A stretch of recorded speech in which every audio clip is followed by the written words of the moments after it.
ಹೇಗೆ ಮಾತಾಡುವುದಂತಿಲ್ಲ ಈ ಮಾತಿಕೊಂಡು ಮುಖ ಅಂತ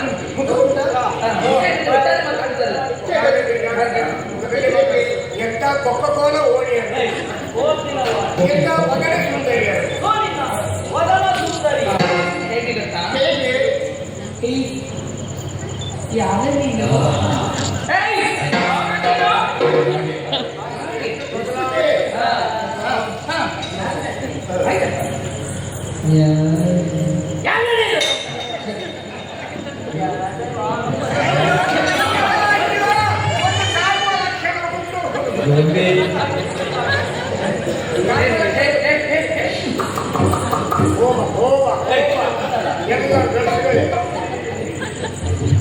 ನಿಮ್ಮ ಪರಿಚಯ ಇಲ್ವಲ್ಲ ಹೆಸರು ಏನಿತ್ತು ಗೊತ್ತಿಲ್ವಲ್ಲ ಹಾಗಾಗಿ ಹೇ ಅಂತ ಹೇಳಿದ್ದು ಪರಿಚಯ ಇಲ್ಲ ಹೀಗೆ ಕನ್ನಡದಿಲ್ವಾ ನಮ್ಮ ಕನ್ನಡಿ ಮುಂದಿದ್ರೆ ಮಾತ್ರ ಹಾಗಲ್ಲ ನಿಮ್ಮ ಕಣ್ಣಿನಲ್ಲಿ ದೃಷ್ಟಿ ಇಲ್ವಾ ಅಂತ ಕೇಳಿದ್ದು ನಾನು ಯಾಕೆ ಗೊತ್ತಾ ಎಷ್ಟು ಚೆನ್ನಾಗಿ ಬರೆದಿರ್ತಿದ್ದೇವೆ ನೋಡಲ್ಲಿ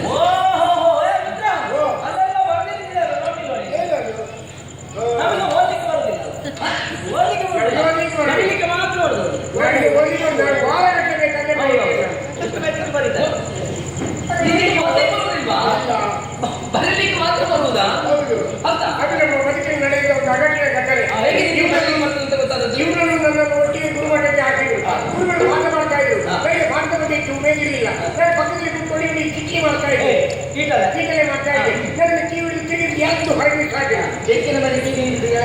ನಿಮ್ಗೆ ಹೇಳ್ತಿದ್ದೆ ಒಲೆ ಮಟ್ಟದಲ್ಲಿ ಮಂಡೆ ಸ್ವಲ್ಪ ಗಟ್ಟಿ ಮಾಡಿದ್ರೆ ಬೇರೆ ಹೊರಗೆ ಬಿಟ್ಟ ಕಿಟಕಿಯಲ್ಲಿ ಹೀಗೆ ನಿಂತು ಇಟ್ಟರೊಳಗೆ ಇವರೆಲ್ಲ ಬರೀತಾ ಇದ್ರು ನನಗೆ ಆಟಿಗೆ ಕೈ ಹಾಕಿದೆ ಬಲಿಬೇಕು ಆಸೆಯಿಂದ ಪಕ್ಕದಲ್ಲಿ ಇಡ್ಲಿ ತುಂಡು ಸಿಗ್ತದೆ ಇಡ್ಲಿ ತುಂಡು ಅದನ್ನ ಅವರು ಮಾಡಿ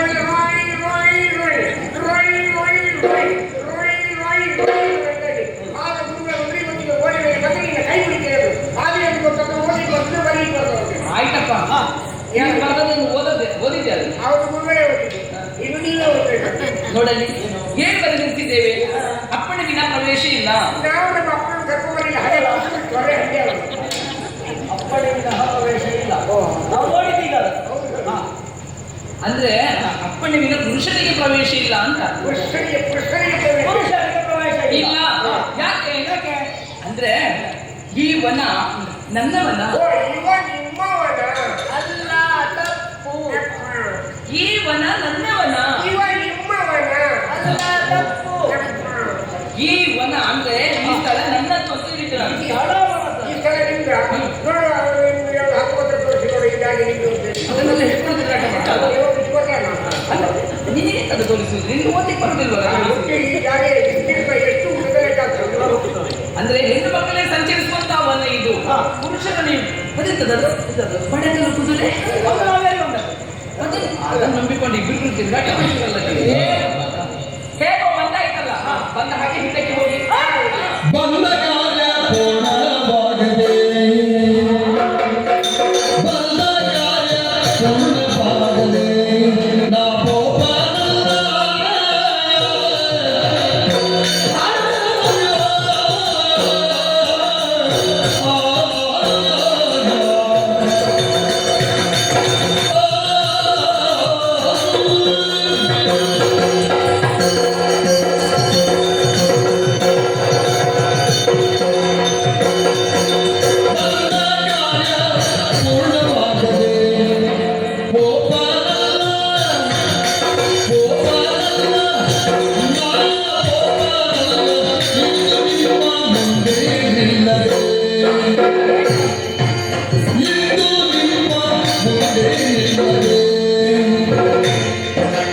ಮುಂದೆ ಬರುವ ತರುಣಿ ಮಣಿಯೇ ಇಂದು ಕಂಡು ಬಂದೆ ನೋಡ ಮುಂದೆ ಬರುವ ತರುಣಿ ಮಣಿಯೇ ಇಂದು ಕಂಡು ಬಂದೆ ಅವಳು ಒಂದು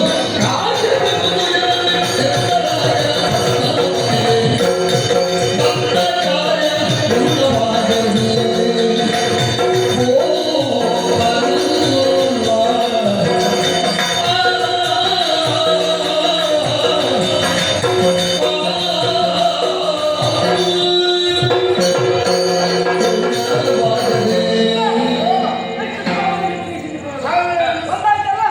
ಹಿಂದೆ ಹೋಗಿ. ಆಗ್ತದ ಹಾಗೆ? ಯಾಕೆ ಆಗುದಿಲ್ಲ? ಖಂಡಿತ ಆಗುವುದಿಲ್ಲ.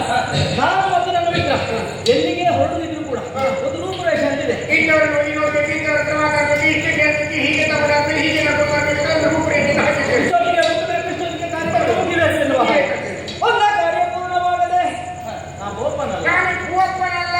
ಯಾರದು? ಒಪ್ಪಯ್ಯನ ಸಂತೋಷ ಪಡುವ. ನಾವು ಓಪನಲ್ಲ.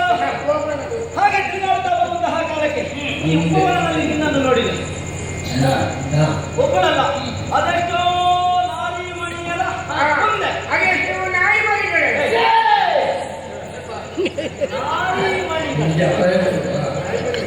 ನಾರಿ ಮಣಿಗಳ ಮುಂದೆ ಅಲ್ಲ, ಮುಂದೆ ಮುಂದೆ ಒಬ್ಬಾಕೆ ಬೆಳೀತಾ ಇದ್ದಾಳೆ.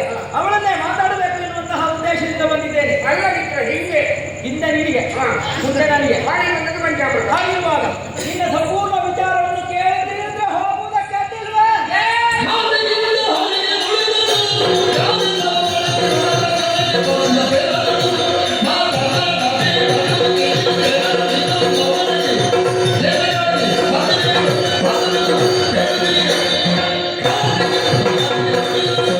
ಮತ್ತೆ ಕಾರ್ಯ ಪೂರ್ಣವಾಗದೆ ನಾವು ಒಬ್ಬರಲ್ಲ.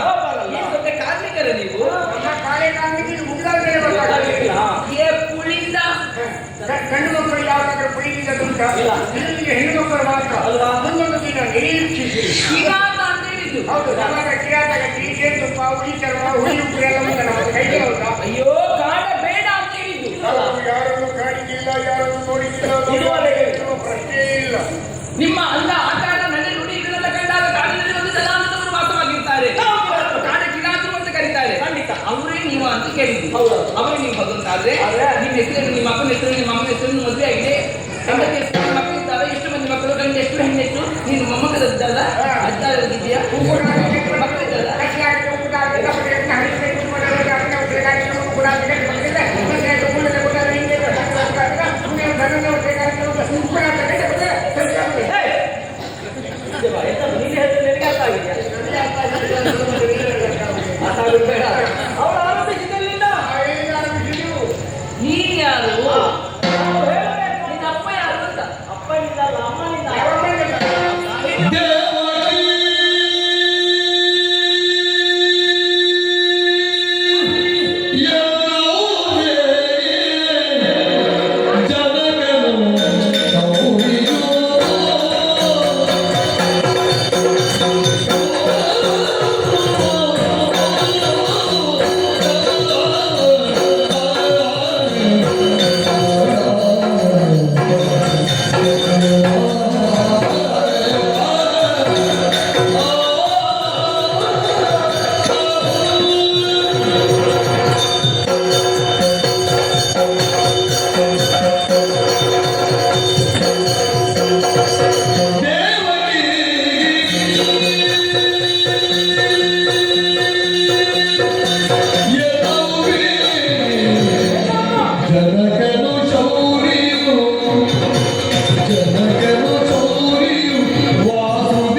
ನಾನೇನು ಶೌರ್ಯ ಅಂತ ಶೌರ್ಯ ಅಲ್ಲ, ಶೌರ್ಯು. ಶೌರಿ. ವಸುದೇವ ದೇವಕಿಯರ ಮಗ. ನನ್ನ ಹೆಸರು ಕೇಳಿದೆಯಾ? ಏನು? ವಾಸುದೇವ. ವಾಸುದೇವ. ವಾಸುದೇವನೆಂದು ಕೊಂಡಾಡ್ತಾ ಇದ್ದಾರೆ. ವಾಸು! ಏ, ಏ ವಾಸು! ವಾಸುದೇವ. ಇವನಪ್ಪ ನಾವು ಹೌದು. ಇವನನ್ನು ಕರೀತಾರೆ ವಾಸು ವಾಸು ಅಂತ. ಅಮ್ಮ ವಾಸುದೇವ ವಾಸುದೇವ ಅಂತ ಕರೀತಾರೆ. ಅಷ್ಟೇ ಅಲ್ಲ, ಒಬ್ಬೊಬ್ಬರು ಒಂದೊಂದು ಊರಲ್ಲಿ ಒಂದೊಂದು ಹೆಸರಿದ್ದನ್ನು ಕರೀತಾರೆ. ಯಾಕೆ ಓದಲು ಒಂದೊಂದು ಹೆಸರು? ಇವನು ಸಾಮಾನ್ಯ ಒಂದಿಲ್ಲ, ಬೇರೆ ಏನು ಮಾಡಲಿಲ್ಲ. ಹಾಗಾಗಿ ಅಷ್ಟು ಹೆಸರು ಉಂಟು ಇವನಿಗೆ. ಕೆಲವೆಲ್ಲ ಹೇಳ್ತಾರೆ ಏನು ಗೊತ್ತಾ? ವೇದ ಪುರುಷನ ಸುತನ ಸಹೋದರನ ಮಗನ ಸಹೋದರಿಯ ಮಾತುಗಳ ಮಾವನ ತುಳನ ಭುಜಬಲದಿ ಕಾವಿ ಜೈದ ನನ್ನ ನವ್ಯ ನಾದಿನಿಯ ಜನರನ್ನು ಧರಿಸಿದ ಆದಿಗುರಿತು ಸಲ ಹೋಗುವುದನ್ನು ಕೊಂಡಾಡ್ತಾ ಇದೆ. ಅಷ್ಟೇ ಅಲ್ಲ, ನೀಲ ಲೋಲ ಗೋಪಾಲ ಮಾಯಾಲೋಲ ಮುರಳಿಲೋಲ ವೇಣುಗೋಪಾಲ ಸಾಮಗಾನ ವಿಲೋಲ ರಾಗಲೋಲ ವನವಾಲ ಸಾಮಂಗಲಾಂಗ ಯಜ್ಞಾಂಗ ಕರ್ಣ ಪಾಂಗ ಪಾವತಿಯ ಗಂಧ ಕಾಂತಾಂತ ರಂಗ ಗೋಪಿ ಹೃದಯ ಪ್ರೇಮಾಂತರಂಗ ದುರ್ಮದ ಭಂಗ ಶರಣ ಜನ ಬಹುವಂಗ ಶರಣ ಜನಯ್ಯ ವಟಂತ್ರ ಜಯ ಸಾಂತ್ಯನ ಸಹಾಯ ಸುರಮುನಿ ಸೇವೆ ಅಜಮವ ವಂದ್ಯ ವಿಮಲ ವಿಠಲ ಸಲಿಲ ಸುಶೀಲ ನಿತ್ಯ ನಿರ್ಮಲ ಅಮಿತ ಅಮಿತ ಶ್ರೀನಾಥ ಲೋಕನಾಥ ಜಗನ್ನಾಥ ಶ್ರೀಧರಿ ಶೌರಿ ಉದಾರಿ ಮುರಾರಿ ನರಾರಿ ಗುಜರಾರಿ ತಮಿಳಾರಿ ಗಿರಿಧಾರಿ ಚಿತಾಂಬರಧಾರಿ ಮಧುಕೈಕ ಬಾರಿ ಗೋವಯ್ಯ ಶ್ರೀಪತಿ ಗೋಪತಿ ಯದುಪತಿ ಮಹಿಪತಿ ರಘುಪತಿ ಸೀತಾಪತಿ ರಮಾಪತಿ ಕೈವಲ್ಯಪತಿ ಇಂದಿರಾಪತಿ ವೇಣಿಪತಿ ಮಾಯಾಪತಿ ನಿಖಿಲ ಜಗತ್ಪತಿ ಸುಪ್ರೇಮ ಮೂರ್ತಿ ಶುದ್ಧಕೀರ್ತಿ ಸಂಸ್ಕೃತ ಕೀರ್ತಿ ಚುನಾವ ಭಕ್ತನಾಮ ಅಮೃತನಾಮ ಶ್ರೀವಲ್ಲಭ ಮಧುವಲ್ಲಭ ಕೋಟಿ ಸೂರ್ಯ ಸಮಪ್ರಭ ಜಗದ ಏಕನಾಥ ಸಕಲ ಧರ್ಮವೇದ ಕೃಷ್ಣ ಕೃಷ್ಣ ವಾಸುದೇವ ಮಧುರ ಮುರಹರಿ ಭಕ್ತನಾಮ ಪಂಚಜವಲ್ಲಭ ದೊಡಧ್ವಜ ನೀಲಾಂಬರ ಲಕ್ಷ್ಮೀಪತಿ ರಮಾರಮಣ ಕೋದಂಡರಾಮ ಶ್ರೀರಾಮ ದತ್ತ ಶಂಕ ಶಕ್ತಿಧರ ಗರುಡ ವಾಹನ ನರಸಿಂಹರೂಪ ಅಚ್ಯುತ ಅನಂತ ಕೇಶವ ಹರಿಶ್ಚಂದ್ರ ಋಷಿಕೇಶ ನಾರಾಯಣ ನಿಗಮ ಮಂದಿರ ನಿಗಮವನ್ನು ನಿರ್ವಿಕಲ್ಪನು ನಿರ್ಲೇಪನು ಕರ್ಣ ಕಮಲ ಕಮನೀಯ ಸಂಕಟನಾರಾಯಣ ಹರೇ ಗೋವಿಂದ ಹರಿ ಗೋವಿಂದ. ಮಾನವ ಜನ್ಮವನ್ನು ದೇವರು ಕೊಟ್ಟ ಅದರ ಬೆಳೆದು ಸಣ್ಣ ನಾಲಿಗೆಯಲ್ಲಿದ್ದ ಗೋವಿಂದ ಅಂತ ಹೇಳಿದ ನಿಮ್ಮ ನಾಲಿಗೆಯನ್ನು ಬಿಡುತ್ತಾರೆ. ಹೇಳಿ ಗೋವಿಂದ ಹರಿ ಗೋವಿಂದ. ರಮಣ ಗೋವಿಂದ. ಸುಖ ಪಾಪ ನಿವಾರಣೆ. ಅವ ಗೋವಿಂದ ಅಂತ ಹೀಗೆ ಹೇಳಿದ. ಶೂನ್ಯ ಅಲ್ಲ. ಖಂಡಿತ ಅಲ್ಲ. ಇಷ್ಟೆಲ್ಲ ಹೆಸರು ಆ ಗೋವಿಂದ ಎನ್ನುವಂತಹ ನಾಮದಲ್ಲಿ ಅಡಕವಾಗಿದೆ. ನಿಮ್ಮ ಹೆಸರು ಹೇಳುವುದಕ್ಕೆ ಯಾರು ಸಾಧಿಸಿದ್ರು ಕೂಡ ಗೋವಿಂದ ಎನ್ನುವಂತಹ ಹೆಸರು ಜಗಿಸಿದ್ರೆ ಸಾಕು. ಅಷ್ಟು ಹೆಸರು ಹೇಳಿದಂತಹ ಪುಣ್ಯ ಫಲದಲ್ಲಿರುವುದಕ್ಕೆ ಎಷ್ಟು ಪುಣ್ಯ ಪ್ರಾಪ್ತಿ ಆಗ್ತದೆ. ಮೊನ್ನೆ ಹೋಗಿ ಬ್ರಹ್ಮರಥವನ್ನು ಎಳೆಯುವಾಗ ಹೆಸರು ಹಾಕಿಕೊಂಡು ಗೋವಿಂದ ಗೋವಿಂದ ಅಂತ ಹೇಳಿದ್ರು. ಹೆಸರು ಮಾತ್ರ ನಿಂತ್ಕೊಂಡು ನಂದು ಅದೇ ನಂದು ಅದೇ ನಂದು ಅದೇ ಪಕ್ಕದಲ್ಲಿ ನಿಂತ ನನ್ನಂತ ಬುದ್ಧಿವಂತ ಒಬ್ಬ ಪ್ರತಿಷ್ಠೆ ಗೋವಿಂದ ಅಂತ ಹೇಳುವಾಗ ನಿನ್ನದು ಅಲ್ಲ ಅವ್ರು ಹೇಳಿದ್ದೇನೆ. ಅದಕ್ಕೆ ಎಣಿಸಿಕೊಟ್ಟ ಉತ್ತರ ನಿಮ್ಮ ಹಾಗೆ ಗೋವಿಂದ ಅಂತ ಹೇಳಿ ಆಗುದಿಲ್ಲ. ನಮ್ಮ ಮನೆ ಯಜಮಾನ ಹೆಸರು ಗೋವಿಂದ ಅಂತ ಹೇಳಿ ಹಾಗಾದ್ರೆ ಎಲ್ಲರೂ ಗೋವಿಂದ ಅಂತ ಹೇಳಿ ನಂದು ಅದೇ ನಂದು ಅದೇ ನಿನ್ನ ಹೆಸರು ವಾಸುದೇವ. ನನ್ನ ಹೆಸರು ವಾಸುದೇವ ಎನ್ನುವ ಹಾಗೆ. ಅವರ ಹೆಸರು ಗೊತ್ತಾಯ್ತು. ಹಾ. ನಿಮ್ಮ ಹೆಸರು ಏನಂತ ಗೊತ್ತಾಯ್ತು? ಯೇಸುದಿ ಯೇಸು ಓಂಕಾರ ಪುತ್ರ ಸ್ವಾಮಿ ಯೇಸು ಓಂಕಾರ ಪುತ್ರ ಸ್ವಾಮಿ ಮೊಬೈಲ್ ಅದಲ್ಲ ಏನು ಗೊತ್ತಾಗಲಿಲ್ಲ. ಒಂದು ವಿಷಯದಲ್ಲಿ ಹೇಳಿ ಮುಗಿದ್ದೇನೆ. ಒಂದು ಗುರುಗಳು ಒಂದು ದೊಡ್ಡ ಮಂಗನನ್ನು ಸಾಕಿದ್ದರು. ಆ ಮಂಗನು ಗುರುಗಳಿಗೆ ಸಮಯದಲ್ಲಿ ಮರವೇರಿ ಕೂತನು. ಕತ್ತಲಾದರೂ ಮಂಗ ಕೆಳಗೆ ಇದ್ದು ಬರಲೇ ಇಲ್ಲ. ಉಳಿದವರೆಲ್ಲ ಹಣ್ಣು ಹಪ್ಪಲು ಕೊಟ್ಟರು, ಮಂಗನು ತಿರುಗಿ ನೋಡಲಿಲ್ಲ. ಕೊನೆಗೆ ಗುರುಗಳಿಗೆ ಸಂದೇಶ ಹೋಯಿತು, ನೀವು ಸಾಕಿದ ಮಂಗನು ಮರದ ಮೇಲೆ ಕುಳಿತಿರುವಾಗ ಕೆಳಗೆ ಇದ್ದು ಬರುವುದಿಲ್ಲ ಅಂತ ಹೇಳಿ. ಗುರುಗಳು ಮರದ ಬುಡದಲ್ಲಿ ಬಂದರು. ಏಕೆಂದು ಅಹಂಕಾರ ಪುತ್ರ ಸ್ವಾಮಿ ಪುಟ್ಟ ಮಂಗನು ಕೆಳಗೆ ಇದ್ದು ಬಂದರೆ ಅವರ ಕಾಣಬಹುದು ನಿಮ್ಮನು. ಉಳಿದವರೆಲ್ಲ ಕೇಳಿದ್ರೆ ನಾವು ಹಣ್ಣು ಹಪ್ಪಲು ಕೊಟ್ಟರು ಮಂಗ ತಿರುಗಿ ನೋಡಿಲ್ಲ, ನಿಮ್ಮ ಕೇವಲ ಈ ಸೂಚನೆಗೆ ಆಗಿ ಕೆಳಗೆ ಬಂದಾಗ ಆಗ ಗುರುಗಳಿಗೆ ಪವಿತ್ರವಾದ ದೇವರ ಸಂದೇಶವನ್ನು ಮಂಗನಿಗೆ ನಾನು ಮುಟ್ಟಿಸಿದ್ದೇನೆ. ಅದು ಆ ಮಂಗನಿಗೆ ಆ ಕೈ ಕೆಳಗಿಂದು ಬಂದ ಅಂತ ದೇವರ ಪವಿತ್ರವಾದ ಸಂದೇಶ ಯಾವುದು ಉಳಿದವರು ಕೇಳಿದ್ರು. ಆಗ ಗುರುಗಳು ಹೇಳಿ ಒಂದ ನೀನು ಕೆಳಗಿಂದು ಬಾ, ಇಲ್ಲಂದ್ರೆ ಮರವನ್ನೇ ಕಡಿತೇನೆ. ಪವಿತ್ರ ಆತ್ಮವನ್ನು ಸ್ವರ್ಗ ಸುಖ ತೋರಿಸ್ತೇನೆ. ಅವನ ಹೆಸರು ಸುದೇವ ಎನ್ನುವ ಹಾಗೆ. ಅಮ್ಮ ಕರೆಯುವಾಗ ಏ ಸುದೇವ ಕೈವತ್ತು ಅಂಗಿವಾರ ಹಾಗಿರುವಾಗ ನಿನ್ನ ಕರೆಯುವುದು ಕೆಳಗೆ ಎನ್ನುವಂತಹ ಕಾರಣ. ನೀ ಯಾರು? ನಿನ್ನ ಹೆಸರು ಏನು? ನಿನ್ನ ಅಪ್ಪ ಯಾರು? ನಿನ್ನ ಅಮ್ಮ ಯಾರು? ಜಯ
ಬುದ್ಧಿ ಒಂದು ಸವಾಲು.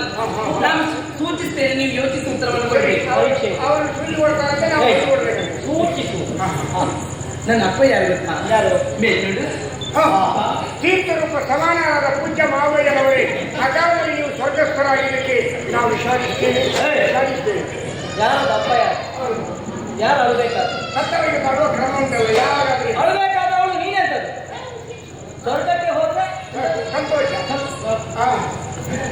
ಸ್ವರ್ಗಕ್ಕೆ ಹೋಗೋದು ವಿಷಾದ, ಸಂತೋಷ ಪಡ್ಬೇಕು. ಸಂತೋಷ ಪಡುವುದಿಲ್ಲ ಅಂತ ಹೇಳಿದ್ದಾರೆ. ಹೌದಾ? ಯಾಕೆ ಅಪ್ಪ ತಾಯಿಯಾಗ ಆಸ್ತಿ ಪಾಲು ಮಾಡಿಕೊಳ್ಳಿಲ್ಲ, ಆದ್ರೆ ಇವರು ಸ್ವರ್ಗಕ್ಕೆ ಹೋದ್ರೆ ಮಕ್ಕಳಿಗೆ ವಿಷಾದ ಆಗುವುದು. ನರಕಕ್ಕೆ ಹೋಗ್ತಿದ್ದು ಸಂತೋಷ ಪಡ್ತಿದ್ದೇವೆ. ಹಾಗೆ ಅಮ್ಮ ಮೇಲೆ ನೋಡು ಅಂತ ಹೇಳಿದ ಅಪ್ಪ ಅಂತ ಕಾಣುದು. ಗೊತ್ತಾಗ್ಲಿಲ್ಲ. ಮೇಲೆ ಕಾಣುವುದೇನು? ನೇತಾಡ್ತಾ ಇದ್ದಾರ. ಮೇಲೆ ಕಾಣುವುದು ನಿನ್ನಪ್ಪ. ನನ್ನಪ್ಪ ಜೋತಾಡಿ. ಮೇಲೆ ಕಾಣುವುದು ಏನು? ಆಕಾಶ. ಆಕಾಶವಾಗಿ ನನ್ನ ತಂದೆ. ರಾಯ ಸೇರಿಸಿಲ್ಲ. ಅವ ಯಾರು? ಅಮ್ಮ ನಿಮ್ಮ ಅಮ್ಮನ ಇಲ್ಲೇ ಹೋಗತ್ತ. ನಿನ್ನ ಅಜ್ಜಿಯಲ್ಲಿ ಹುಟ್ಟದ್ದು. ನಮ್ಮ ಅಜ್ಜನು ಹೋಗದಲ್ಲ, ನಮ್ಮ ಅಜ್ಜನು ಸುದ್ದಾಗಿ ಹೋದಾಗ ಪಿಟಕಿಗೆ ಹೋದಂತ ನೆನಪು. ಕೆಳಗೆ ತೋರಿಸಿದ್ರೆ ಈ ಭೂತಾಯಿ ನನ್ನ ತಾಯಿ. ಭೂತಾಯಿ ಏ ಬಾಲ ಉಂಟ. ಮತ್ತೆ ಒಂದು ಭೂತಾಯಿ ಉಂಟು. ಭೂ ಎನ್ನುವ ಅಕ್ಷರಕ್ಕೆ ಬಾಲ ಉಂಟ. ಭೂತಾಯಿ. ಅವಳಿಗೆ ಇನ್ನೊಂದು ಹೆಸರಿದೆ, ಧರಣಿ ದೇವಿ ಎನ್ನುವುದಾಗಿ. ಭೂತಾಯಿಯನ್ನು ಬರಲಿಲ್ಲ. ನಿನ್ನ ಅಜ್ಜಿಯನ್ನು ಬರಲಿಲ್ಲ. ನಮ್ಮ ಅಜ್ಜಿಯ ಎಲುಬನ್ನು ಬರಲಿಲ್ಲ. ಮುಚ್ಚಬಾರದಿದೆ. ಆಕಾಶವಾಣಿ ಧರಣಿ ದೇವಿ ದಂಪತಿಗಳಿಗೆ ಮದುವೆಯಾಗಿ ಕೆಲವು ವರ್ಷ ಕಳೆದು ಹೋದ್ರು, ಮಕ್ಕಳೇ ಆಗಲಿಲ್ಲ. ಅದೇ ಮದುವೆ ಆದ ಮೇಲೆ ಆಕಾಶದ ಎಲ್ಲಾದ್ರೂ ವಿದೇಶ ಪ್ರಯಾಣ ಮಾಡಿದ್ರ? ಹೌದು, ಇಬ್ಬರು ಒಟ್ಟಿಗೆ ಹೋದಿದ್ರು. ಭಯಂಕರ. ಹಾಗೆ ಸಂತಾನ ಭಾಗ್ಯ ಆಗಬೇಕಾದ್ರೆ ಅದು ದೇವರ ಅನುಗ್ರಹ ಬೇಕು, ದೇವರ ದರ್ಶನ. ಆಗ ಯಾರು ಹಿರಿಯವರು ಹೇಳಿದ್ರಂತೆ, ಪುತ್ರ ಕಾಮಿಷ್ಠಿ ಎನ್ನುವಂತ ಯಾಗವನ್ನು ಮಾಡಿದ್ರೆ ಪುತ್ರ ಸಂತಾನವನ್ನು ಪಡೆಯುವುದಕ್ಕೆ ಸಾಧ್ಯ ಇದೆ ಅಂತ ಯಾಗವನ್ನು ಮಾಡಿದ್ರು. ಯಾಗದ ಕ್ರಮ ಹೇಗೆ ಗೊತ್ತಾ? ಯಾಗದ ಶಾಂತಿಯನ್ನು ಸಿದ್ಧಗೊಳಿಸಿದ ಬಗೆ ಹೇಗೆ? ಕೆಟ್ಟವನಿಗೆ ಚಿನ್ನದ ನೇಗಿಲನ್ನು ಕಟ್ಟಿ ಮೂಡಿದ್ದು. ಇದು ಅಪ್ಪಟ ಸುಳಿವಿಕ. ಕಪ್ಪಡದ ನೇಗಿಲು ಸಿಕ್ಕಲೇ ಕಷ್ಟ. ಇವರು ಚಿನ್ನದ ನೇಗಿಲು ನೋಡಿದ್ದಾರೆ. ಇವರು ಕಪ್ಪಡದ ನೇಗಿಲಿಗೆ ಉತ್ತರವನ್ನು ತೆಗೆದು ವರ್ಷವಿಟ್ಟು ಚಿನ್ನದ ನೇಗಿಲಿಗೆ ಪ್ರಚಾರ ಮಾಡುತ್ತಿದ್ರು. ಒಂದು ಕಾಲದಲ್ಲಿ ಸುವರ್ಣ ಪುಷ್ಪವು ಸಮರ್ಪಯಾಮಿ ಅಂದ್ರೆ ಬಂಗಾರದ ಪುಷ್ಪವನ್ನು ಎತ್ತಿ ಬಿಡುದು. ಈಗ ನಾವು ಪಚ್ಚಿಕೊಟ್ಟು ಬಂಗಾರ ಯಾಗ ಮಾಡಿದ್ದು ನಿನ್ನಪ್ಪ ಅಲ್ಲ, ಅವಳ. ನಮ್ಮಪ್ಪ ಸಂಸಾರ ತ್ಯಾಗ ಮಾಡಿದ್ರು. ಇನ್ನಂತ ಮಕ್ಕಳು ಹುಟ್ಟಿದ್ರೆ ಮತ್ತೇನು ಮಾಡುದು? ಆಮೇಲೆ ನಮ್ಮ ಕುಟುಂಬ ಉದ್ದಾರ. ನನ್ನಪ್ಪ ತೋಟಗಾಡಿನ ಅಧಿಕಾರಿಗಳು. ನಿಮ್ಮಪ್ಪ ತೊಂಡೆಕಾಯಿ ಮಾಡಿ. ತೊಂಡೆಕಾಯಿ ನಿನ್ನಪ್ಪ ಮಾರಿದ್ರು. ನನ್ನಪ್ಪ ಬೆಂಡೆಕಾಯಿ ಮಾಡಿ. ಹುಚ್ಚಬಾಯಿ. ತೋಟಗಾಡಿನ ಅಧಿಕಾರಿಗಳು. ಆದ್ರೆ ಸ್ವಲ್ಪ ಸ್ಥಳ ಉಳಿದಾಗ ಎತ್ತುಗಳು ನಿಂತಿದವಂತೆ. ಹಾಗಲ್ವಾ? ನೇಗಿಲ ತುದಿಗೆ ಒಂದು ದೊಡ್ಡ ಬಂಡೆ ತಾಗಿತ್ತು. ಕರೆಸಿದ್ರು ಒಡೆಸಿದ್ರು. ನನ್ನ ಅಪ್ಪನಿಗೂ ನಿನಗೂ ಹೋಲಿಕೆ ಮಾಡಿದ್ರೆ ಜಾಗ್ರತೆ. ಹೋಲಿಕೆ ಮಾಡಬೇಕಲ್ವಾ? ಬಂಡೆಯನ್ನು ಬದಿಗೆ ಸರಿಸಿದಾಗ ಬಂಡೆಯ ಕೆಳಭಾಗದಲ್ಲಿ ಒಂದು ಕೊಳ. ಮಧ್ಯದಲ್ಲಿ ಒಂದು ಕಮಲ, ಅದು ಮುಸುಡಿಕೊಂಡಿತ್ತು. ಬಂಡೆಯನ್ನು ಬದಿಗೆ ಸರಿಸಿದಾಗ ಸೂರ್ಯರಶ್ಮಿ ಎನ್ನುವುದು ಸೋಂಕಿದಾಗ ಇಬ್ಬನಿಗಳೆಲ್ಲ ಕಡಿದು ಹೋಯಿತು. ಮುದುಡಿದಂತ ತಾವರೆ ಅರಳಿತು. ಅದು ಒಂದು ಚಿತ್ರ ಏನಂತ ಹೇಳಿದ್ರೆ, ಅಷ್ಟು ದೊಡ್ಡ ಕೊಳಕ್ಕೆ ಒಂದೇ ಕಮಲ. ಅದರಲ್ಲಿದ್ದಂತ ಕಮಲದ ಮಧ್ಯದಲ್ಲಿ ಈ ಕಲ್ಲೋದ್ರು ಭಯಂಕರ ಕುರಿಕೆಗಳು ಬಂಡೆಗಳು ಒಟ್ಟಾದ್ಮೇಲೆ ಎಲ್ಲ ಬಾಗಿಲಾಗಿತ್ತು, ಎಲ್ಲೂ ಸಿಗುದಿಲ್ಲ. ಅದಕ್ಕೆ ಮೊದಲೇ ಇಟ್ಕೊಂಡು ಬಂದ್ರ ಅಲ್ಲಿ ತೆಗೆದ್ರು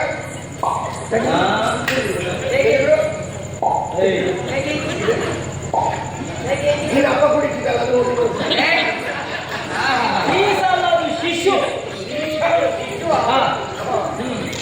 ಶಿಶು ಅದು ಹೆಣ್ಣು ಮಗು. ಮಕ್ಕಳಿಲ್ಲದಂತ ಆಕಾಶವಾಗಿದೆ. ಆ ಹೆಣ್ಣು ಮಗುವನ್ನು ಕಂಡಾಗ ಇಲ್ಲಿಲ್ಲದ ಸಂತೋಷವೇ ಆಯಿತು. ಸಿಕ್ಕಿದಲ್ಲ, ಯಾವ ಶ್ರಮ ಇಲ್ಲ. ಎತ್ತಿಕೊಂಡು ಅರಮನೆಗೆ ಹೋದ್ರು, ಸಾಕಿದ್ರು, ಬೆಳೆಸಿದ್ರು. ಅವಳಿಗೆ ಇಷ್ಟೇ ಎತ್ತರಕ್ಕೆ ಬೆಳೆದು ನಿಂತಿದ್ದಾರೆ. ಇಷ್ಟೆತ್ತರಕ್ಕೆ ಬೆಳೆಸುವಂತಹ ಆಕೆಗೆ ಒಂದು ಹೆಸರು ಬೇಕಲ್ವಾ? ಯಾರ್ಯಾರದ್ದು ಕತೆ ಹೇಳುವುದಲ್ಲ, ನಾನು ನನ್ನ ಕಥೆಯನ್ನೇ ಹೇಳುವುದು. ಹೇಗೆ ಸಿಕ್ಕಿದಲ್ಲಿ ಎಲ್ಲಿ? ಕಮಲದಲ್ಲಿ. ಈ ಕಮಲಕ್ಕೆ ಇನ್ನೊಂದು ಹೆಸರಿದೆ, ಏನು? ಪದ್ಮ. ಪದ್ಮ. ಪದ್ಮದಲ್ಲಿ ದೊರಕಿದ ಕಾರಣ ನನ್ನ ಅಪ್ಪ ನನಗೆ ಇಟ್ಟಂತ ಹೆಸರು ಏನ್ ಗೊತ್ತಾ? ಹೀಗೆ ಕೇಳುವುದಿಲ್ಲ, ಜೋರು ಹೇಳಿ. ಈಚೆ ಕೇಳುದಿಲ್ವಾ? ಕೇಳುವುದಿಲ್ಲ. ಪದ್ಮಾವತಿ.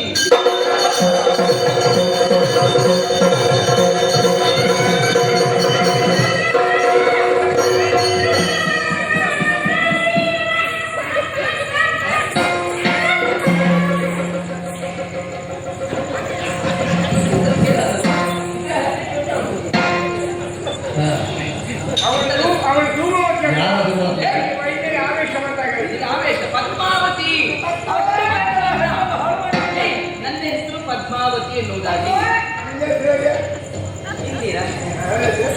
ಅಯ್ಯೋ ನಾನು ಕತ್ತೆ ಕಟ್ಟಿದ್ದೇನೆ ಇಂಡಿಯಾ ಶ್ರೀಲಂಕಕ್ಕೆ ಇಂಡಿಯಾ ಶ್ರೀಲಂಕಕ್ಕೆ ಕಡಿಮೆ ಆಯ್ತಲ್ಲ ಪರಸ್ಪರ ಸಂಚೆ ಆಯ್ತಲ್ಲ ಏನ ಮುಖ ಮುಖ ನೋಡ್ತಾ ಹೋಗ್ತಾ ಇರ್ಬೇಕು. ಹಾಗೂ ನಮ್ಮ ದೇವರ ಎಲ್ಲ ಹಿಂದಿನಿಂದ ಉನ್ಮತ್ತ ಬಾಣವನ್ನು ಪ್ರಯೋಗಿಸ್ತಾ ಇದ್ದಾರೆ. ಅದಕ್ಕೆ ಪರಿಣಾಮವಾಗಿ ಸೋತು ಹೋಗಿದ್ದೇನೆ. ನೀರನ್ನ ಮನದಲ್ಲಿ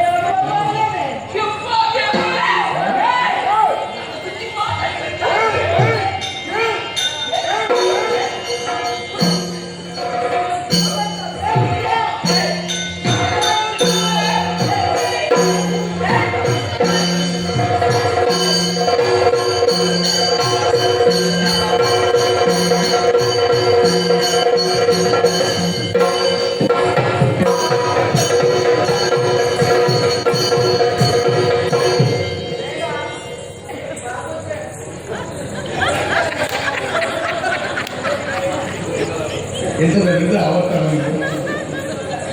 ನಮ್ಮ ಕುಟುಂಬದ ದೈವ